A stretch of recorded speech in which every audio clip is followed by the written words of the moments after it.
In this video, we're going to talk about developing your hooks.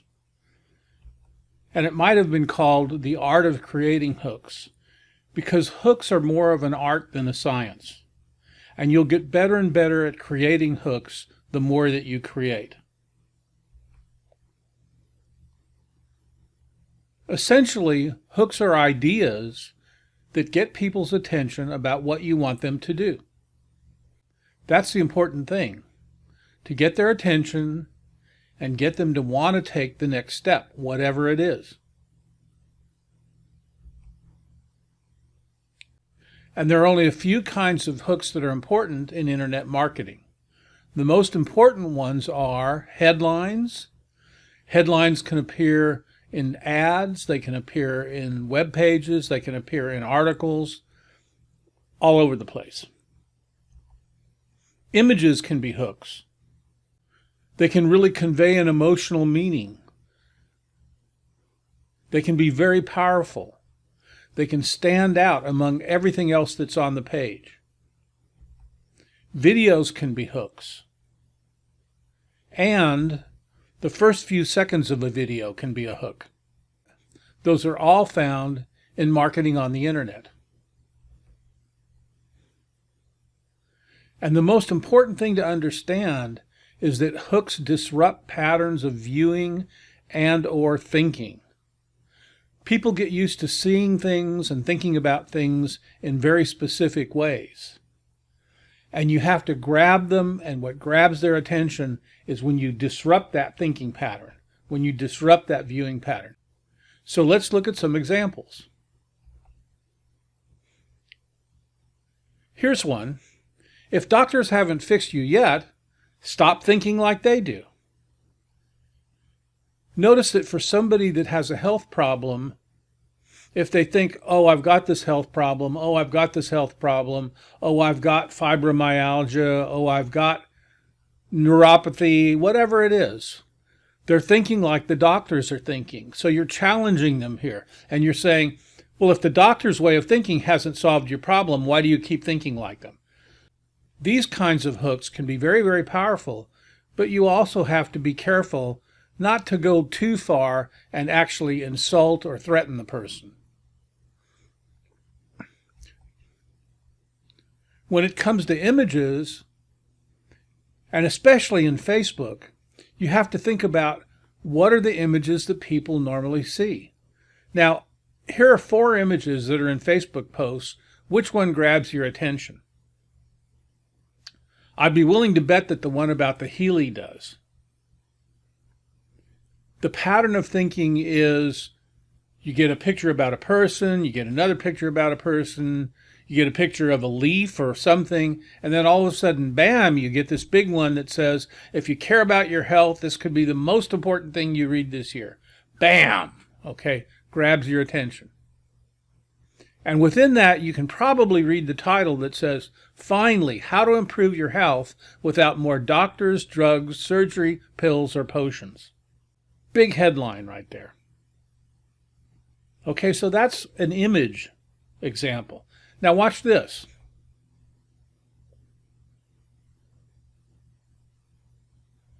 Notice how right away the video grabbed your attention. Your eye went right to that video. And that's an example of a video hook. It's a very short message. It's only 15 seconds long. But in those 15 seconds, it tells you to think about the Healy and save $1,000. So those are all examples of hooks and how they disrupt the way that you're seeing things, or the way that you're looking at things, or even just what's visually on the page. And there are some basic things that you have to know before you create any hook. You can't create an effective hook unless you know these things. First, you've got to have your perfect audience avatar. And we've talked about the avatar over and over and over again. So by now you should understand the importance of having a good avatar description. You also have to understand the objective of your message. Well, what does that mean? It turns out that there are just a few basic objectives in internet marketing. One is to get people to see your funnel, and that would be the objective of an ad. One is to get people to register or opt in. One is to get people to make a Healy buying decision. And one is to get people to decide to become a Healy member. Those are the big four. Don't worry about other ones for right now, but think about what you're trying to achieve in the message that you're delivering, and that will help formulate your hook. You've got to know what problems your avatar is trying to solve. You're going to have a totally different hook for somebody that's trying to solve a problem of pain versus somebody that's trying to fix their house. Two totally different hooks. And you've got to figure out, what are they doing now to solve those problems? People are not just sitting there going, I've got a problem, I've got a problem. They're actively trying to figure out how to solve those problems. So what are they trying to do? And then you have to think about what's wrong with the solutions they're trying. Because if the solutions worked, they wouldn't be looking at your message in the first place. And finally, you've got to think about what the internal and the external desires of your avatar are. Now, what does that mean? That means that internally, they have certain feelings, certain emotions connected with whatever they're trying to solve. But they also have certain external things that they want to accomplish, like they want to be able to move well, or they want to get rid of their headache, or they want to not have tingling in their feet. So internally, they have an emotion attached to it. Externally, they want to accomplish some very specific thing. And we'll look at examples of that. Hooks always leave the consumer wanting more by creating curiosity. What does that mean? Well, it means that hooks leave them dying to take the next step and hear the story. Remember, your messages start with a hook, and then it's followed by a story. So the hook has got to grab their attention first, and then leave them dying to take the next step to hear the whole story.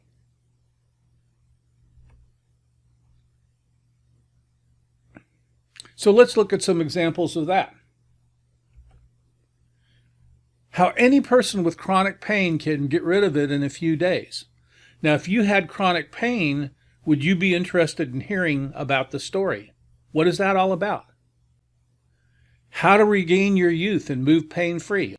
Again, if you have pain and you have the external desire to move pain-free, wouldn't you want to know what this was all about? How about finally, a proven way to free yourself from the clutches of prescriptions?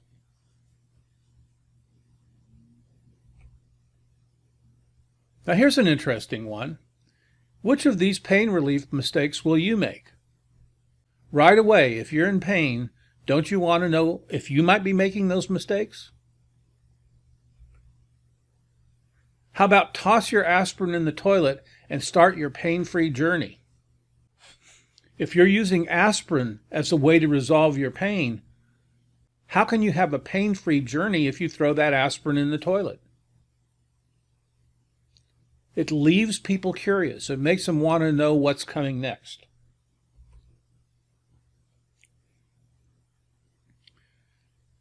And as we said before, your target audience, your perfect avatar, is already looking at other solutions to solve their problems. People don't just have problems. They want solutions.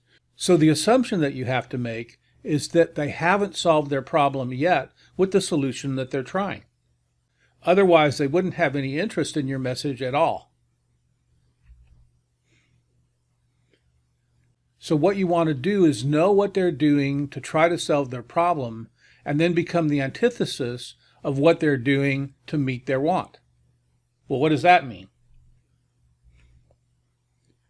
If they're looking at doctors to solve their pain, you might say, is spending money on doctors and pills actually getting rid of your pain? It's saying that that approach is wrong. It's the antithesis of that. Similarly, Big Pharma will hate this, but you'll love it. If you're trying to get rid of prescriptions and the prescriptions aren't working and not solving your problem, you're saying that pharma is the wrong solution. You're becoming the antithesis of pharma. How about your doctor will wonder if you don't like her anymore? So again, you're saying the doctor is the problem. Make her feel like, oh my gosh, I'm not solving the problem. Does she not like me anymore? Show that whatever solution your avatar is trying to achieve and whatever technique they're using to try to achieve that solution is wrong.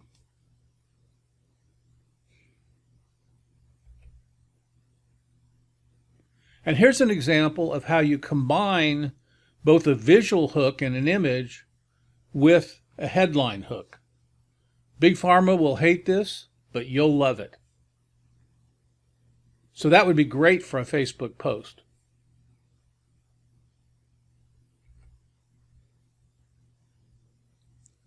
And what you've got to do is speak to the internal and external desires of your avatar. For example, finally, a simple way to move without pain. That's really talking to the external desire to move without pain. If somebody has that external desire, they're going to want to read your story.